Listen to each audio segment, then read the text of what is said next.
the need to move money from place to place, the cost of doing so, the overhead, as you put it, makes me think, believe it or not, of Bitcoin, because some people have said, hey, Bitcoin is the answer to those problems. Are you a believer?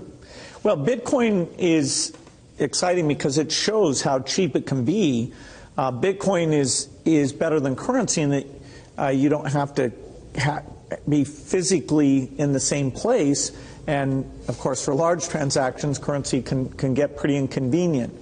The customers we're talking about aren't trying to be anonymous. You know, they're willing to be known. So the Bitcoin technology is key, and you could add to it, or you could build a similar technology where there's enough attribution that people feel comfortable. This has nothing to do with terrorism or any type of money laundering. So what does Buffett not like right now? That would be Bitcoin. He says that Bitcoin right now looks a little bit tulip-like to him.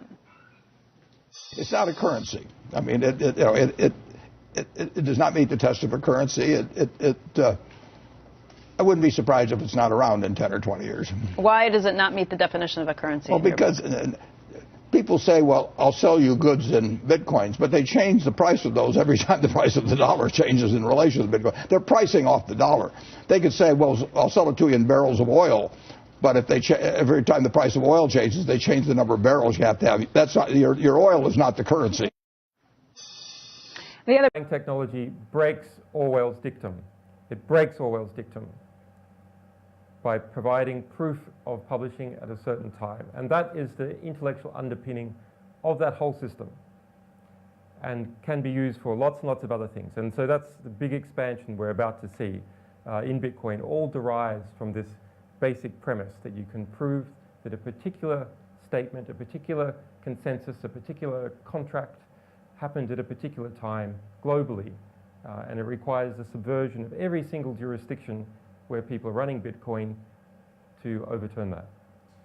Am I right in understanding that you're saying that the Bitcoin architecture has applications far beyond the economic role that Bitcoin can play, and that architecture is very strengthening to the life of information in the digital space, making it less vulnerable to the kind of mischief you talked about in Russia or elsewhere? Is that what you're saying?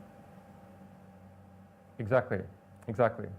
That underlying architecture can be used for publishers, for example, so that, as an example, we are starting to use Bitcoin WikiLeaks, stuffing our cryptographic keys of stuff that we publish. So we prove that we have published stuff at a particular time by stuffing it in Bitcoin, in the blockchain. And then if someone were to come and try and modify the material that we have published to take out particular parts, that would be detectable. Do you think Bitcoin will be disruptive in that way? I mean, now it's a speculative currency. Will it be something that will be what normal consumers will use and will disrupt the banking industry? My opinion of Bitcoin is that, I think Bitcoin is probably a good thing, but it's essentially, its main thing will be, I mean, this will probably get quoted here and there, but I think it's primarily going to be a means of doing illegal transactions.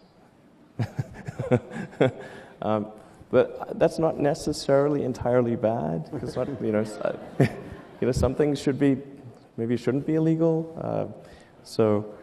But the combination of Silk Road and Bitcoin will save us? Well,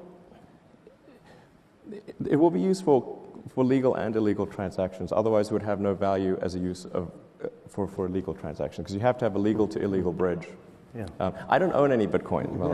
In fact, one can pay for a tour on Virgin Galactic up to the moon with Bitcoin. I think the Winklevoss twins have said that they would do exactly that. You think this is a currency that's really going to work eventually? Well, I think it is working, and there will be other currencies like it that may be even better. But in the meantime, there's a big industry around Bitcoin. Mm-hmm. And people have made fortunes out of Bitcoin. Some people have lost money out of Bitcoin. It's volatile. It's volatile. Yeah, but it is quite volatile. But you know, when in volatility, people can make money out of volatile situations. Why was it important for you to give it sort of that stamp of approval, that endorsement, by saying to the Winklevoss twins, yes, you can pay for the ride with Bitcoin? Because I'm not foolish. I mean, if people have got lots of Bitcoins and they want to go to space, I'd much rather they spent that money on our spaceship. Whether I keep the Bitcoins is another matter. But I'd much rather they spent that money on a Virgin Galactic spaceship than on, you know, Elon will be sending people to space one day on Elon's spaceship. So we'll grab the money while it's there. Elon versus